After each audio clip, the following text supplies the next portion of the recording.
If you enjoy hearing these eerie tales and want more to help you drift off or keep you up at night, don't forget to tap the like button. It really helps the channel grow.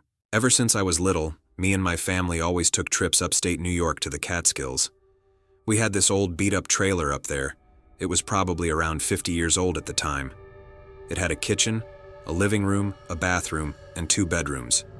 Back when all 6 of us, me, my 2 brothers, my parents, and my dog Chester, went up there, me and my little brother Joey would have to sleep in the living room on the couches, as there were only 2 beds, 1 queen-sized bed for my parents, and 1 single bed for my older brother Tom. Sleeping in the living room was the one part me and Joe hated about going up there. In the middle of nowhere, with only an old wooden door protecting us from whatever psychopath wanted to break in and kill us. Well, I was only 10 and Joey was only 5, so we had active imaginations. And it's a little understandable for little kids to be scared in situations like these. But the worst part of this living room at night were the blinds. You would think blinds would make you feel safer, blocking out the blackness from outside. But these blinds didn't even cover half of the window. We were exposed to the blackness of the outside. The thoughts of somebody or something standing out there, watching me sleep, always haunted my mind. I always slept facing away from the window. Chester always slept in the living room with me and Joey, which made us feel a little safer. Every night, however, around the same time, we would wake up to the sound of Chester looking out the window, growling.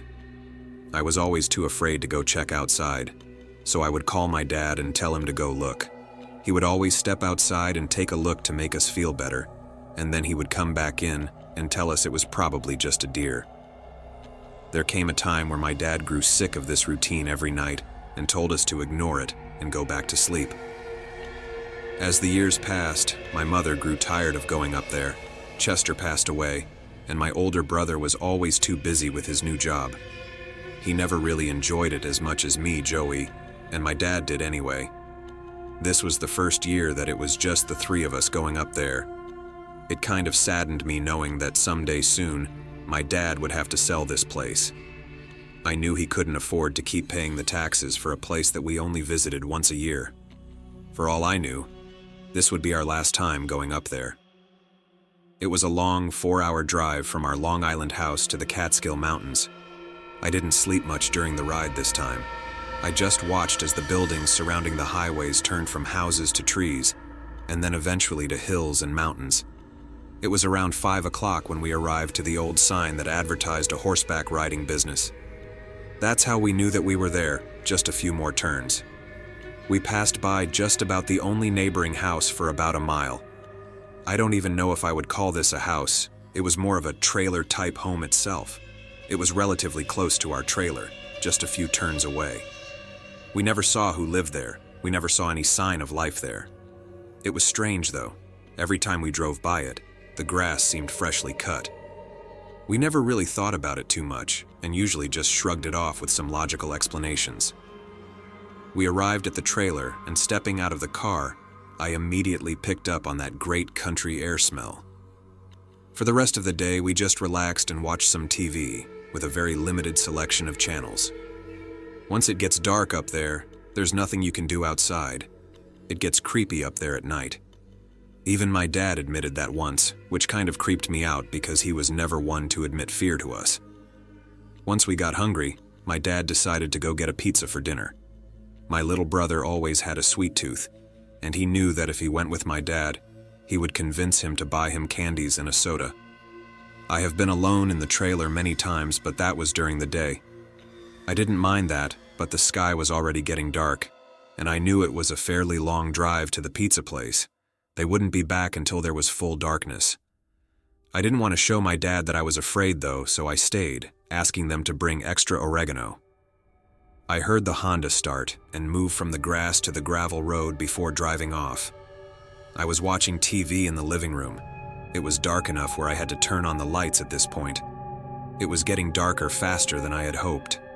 I then realized that with the lights on and the curtains open, I was in full view for any psycho killer outside. I knew shutting those shitty blinds would be pointless, as they wouldn't even cover me. I was scared shitless. I don't know why. I tried to calm myself down, telling myself that there is no one out there and that no one is sick enough to be watching me through the window. I started to calm down as one of my favorite TV shows started on one of the TV channels. After a little while, I became completely relaxed until knock, knock. I felt like my heart skipped 3 beats after hearing the sickening sound. My head immediately spun to the window, but I could see nothing but darkness. I was frozen in fear, my heart now racing, and I didn't know what to do. There was no way I would check who was out there. I then remembered my grandpa kept a gun in the closet. I shot up and ran to the closet where my grandpa kept all of his tools. I dug through a bunch of old boxes and tools, but found no gun. I did, however, find the next best thing, an axe. I grabbed the axe and ran back to the couch. I thought about turning off the TV and light, but I quivered at the thought of being in total darkness in this situation. Whatever was out there knew I was in there, and turning out the lights would have done me no good. I sat back down on the couch with the axe in my hand, hoping whoever was out there would see that I was armed. As I sat there waiting, a few minutes felt like hours. I waited for another knock on the glass, or for footsteps to come up to the wooden steps to the porch, or for the doorknob to turn, but there was nothing. Nothing but the sounds of the TV and crickets outside. I heard the sound of a car pulling up the gravel road and turning onto our property. They're finally back. I was so urgent to tell my dad about the knocking, but then I realized that he already thought I was kind of paranoid. I put the axe back in the closet and sat back down on the couch. I heard the sound of a car door shut, and then another, and then another. I guess they put the pizza in the back seat. The front door opened, and my dad and brother walked in with the pizza. I was instantly relieved, remembering how hungry I was. After eating, we watched TV for an hour before calling it a night. Since it was just the 3 of us this time, my dad and brother shared the queen-sized bed, while I got the single bed in the other bedroom. This bedroom has a window as well, with no blinds at all. This window faced the woods behind the trailer. At least it's better than being in the living room, I thought. Surprisingly, I fell asleep relatively quickly, only to wake up hours later to the sound of knock, knock. I sprang up from my pillow, instantly reminded of the nightmarish situation. No, they knew I was in this room now. Who's out there?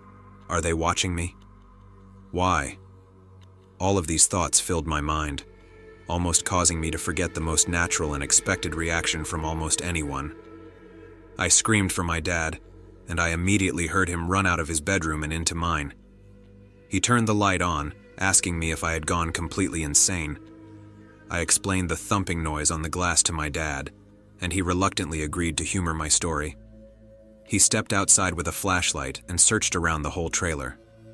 He returned inside about a minute later, assuring me that there was nobody out there. My dad already thought that I was paranoid, but after this, I was sure he thought I was just flat out crazy. I didn't even try to fall back asleep that night. The thought that somebody was just outside these thin, old trailer walls, and that they've been staring right at me freaked me out. All that was stopping them from entering the trailer was an old wooden door. The worst part, my dad didn't believe me. Without a dog around anymore to warn us, this creep could sneak in and slit our throats before a single one of us woke up. These thoughts polluted my mind, so I knew I would have to stay awake and listen for that front door to open. I probably wouldn't have even fallen asleep again that night if I tried. A few slow hours passed before the first crack of sunlight filled the room. After hours of sitting still in fear, listening, the sunlight brought me instant relief. I heard my dad get out of bed, walk past my room, and step outside. We have a beautiful mountain view of the sunrise up there, so my dad would often get up early to watch the sunrise. Knowing that my dad was awake now, I felt safe enough to fall asleep for an hour or two. And as quickly as that, I fell asleep. It wasn't until a few hours later when I woke up to the sound of my little brother riding his dirt bike around the property. It must have been noon already. I was surprised my dad didn't wake me up. When I entered the kitchen, my dad greeted me with a good afternoon, emphasis on the afternoon. I decided to eat breakfast outside on the deck because above the kitchen table was one of those sticky fly-catching roll-up tapes that you hang on the ceiling. And quite frankly, a bunch of dead flies and other flying bugs are not what I want to look at while eating. It was a long, boring day. I didn't do much besides watch TV, shoot cans with a BB gun, and think about the night before. Somebody knocked on the window. Somebody was outside, watching, listening. Maybe they still were. It was about 10 minutes after dinner time. The sounds of the dirt bike saint